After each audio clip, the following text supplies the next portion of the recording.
ভয় রে।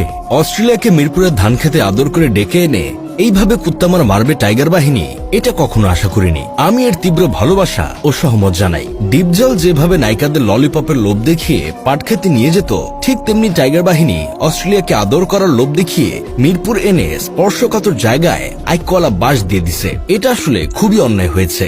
21 বছর পর অস্ট্রেলিয়ার বিপক্ষে ওয়ানডে জিতেছে বাংলাদেশ। দেশের মাটিতে অস্ট্রেলিয়ার বিপক্ষে এটি বাংলাদেশের প্রথম ওয়ানডে জয়। এর আগে অস্ট্রেলিয়ার বিপক্ষে বাংলাদেশ সর্বশেষ ওয়ানডে জিতেছে 2005 সালে কার্ডিফে। কিম জং উনের আপন মায়ের পেটের খালাতো ভাই তামিম জং উন বৈধভাবে বিসিবি সভাপতি নির্বাচিত হওয়ার পর এটাই বাংলাদেশের প্রথম জয়। বাংলাদেশ টিমের উচিত এই জয়কে তামিম জং উনের নামে উৎসর্গ করা। টসে হেরে বাংলাদেশ ব্যাটিং করতে নেমে শুরুতে 10 রানের মধ্যে 1 উইকেট হারিয়ে ফেলে। আপনারা একটা জিনিস চিন্তা করে দেখেছেন, বাংলাদেশের প্লেয়ারদের মধ্যে যে শুরুতে খুব হাইপে থাকে, পরবর্তীতে তার কিভাবে যেন ডায়রিয়া কলেরা শুরু হয়ে যায়। সাইফ হাসানকে নিয়ে আমাদের প্রত্যাশা ছিল অনেক। এশিয়া কাপে সাইফ হাসানের ব্যাটিং দেখে বাংলাদেশের ক্রিকেট প্রেমীরা ভেবেছিল এত বছর পর আমরা এমন একজন ব্যাটসম্যান পেয়েছি যে কিনা 4 মারার চেয়ে ছক্কা মারতে বেশি পছন্দ করে। মাগার ইদানিং সাইফ হাসানের ব্যাটিং দেখলে মনে হয় সে খুবই নার্ভাস থাকে।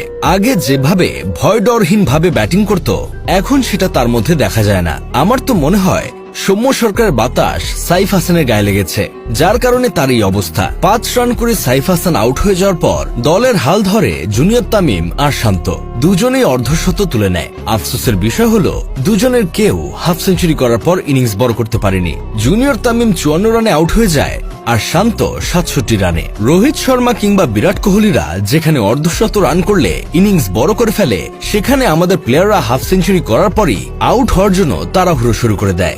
10 ম্যাচ দলে টিকে থাকার কার্ড পেয়ে যায় বলে হয়তো এমনটা করে। তবে ভাই যাই বলেন, 4 বছর পর মোসাদ্দেকের কামব্যাকটা ছিল রাজকীয়। একাই পুরো অস্ট্রেলিয়ার বোলারদের বান্ডি ফাটিয়ে দিছে। 140 রানে 4 উইকেট হারিয়ে ফেলার পর বাংলাদেশ যখন চাপে পড়ে যায়, তখন ব্যাটিং এ আসেন মোসাদ্দেক। তাওহিদ হৃদয়কে নিয়ে দলকে টেনে তোলেন বিপদ থেকে।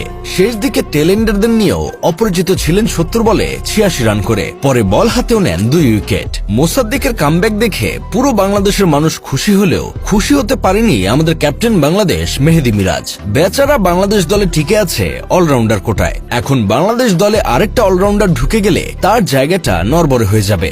যে কোনো সময় আমও যাবে, ছাড়াও চলে যাবে, মানে ক্যাপ্টেন্সিও যাবে, দল থেকেও বাদ পড়বে। চিন্তা করেন ভাই অবস্থাটা।